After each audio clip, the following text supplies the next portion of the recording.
તો સુરેન્દ્રનગરમાં રસ્તો બંધ થઈ જતા લોકોનો ચક્કાજામ. ભોગવો રિવરફ્રન્ટ રોડ પર રસ્તા પર બેસી ચક્કાજામ કરવામાં આવ્યો. મનપા તંત્રએ સ્મશાનનો મુખ્ય રસ્તો બંધ કરતા વિરોધ કરવામાં આવી રહ્યો છે. ફાયર સ્ટેશન બનાવવાની કામગીરીને પગલે રસ્તો બંધ કરાયો છે. રજૂઆતનો ઉકેલ નહીં આવતા રસ્તા પર બેસી ચક્કાજામ કર્યું છે. યોગ્ય નિરાકરણ નહીં આવે તો ઉગ્ર આંદોલનની સ્થાનિકોએ ચીમકી ઉચ્ચારી છે. વધુ વિગતો સાથે અમારા સંવાદદાતા ભાવેશ પ્રજાપતિ જોડાઈ ગયા છે. જી ભાવેશ, લોકોનો ચક્કાજામ છે, શું છે તેઓની માંગ?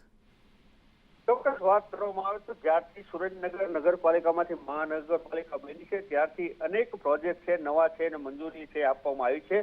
જેમાં વધુ એક પ્રોજેક્ટ જે રિવરફ્રન્ટની જે બાજુમાં જે જગ્યા હતી ત્યાં એક આખું નવું ફાયર સ્ટેશન બનાવવા માટેનું ખાતમુહૂર્ત છે એ પણ કરવામાં આવ્યું હતું. આ ફાયર સ્ટેશન જ્યાં બની રહ્યું છે ત્યાં અનુસૂચિત જાતિના લોકોનું જે સ્મશાન આવેલું છે એ લોકોનું કહેવું છે કે અમારા સ્મશાનની દિવાલ છે, આ જો ફાયર સ્ટેશન બનશે તો આના કારણે થઈ અમારો રસ્તો છે એ બંધ થઈ જશે. એને લઈને અનેક વખત રજૂઆત છે કરવામાં આવી છે. અગાઉ કલેક્ટર તેમજ મહાનગરપાલિકાને પણ રજૂઆત કરવામાં આવી હતી, છતાં પણ કોઈ યોગ્ય નિરાકરણ ન આવતા આજે લોકો છે રિવરફ્રન્ટ ઉપર બેસી અને રસ્તો છે ચક્કાજામ કરી દીધો છે. ઘટનાને પગલે પોલીસ તેમજ મહાનગરપાલિકાની ટીમ છે ત્યાં પહોંચી છે અને હાલ સમજાવટથી રસ્તો છે કાઢવામાં આવી રહ્યો છે.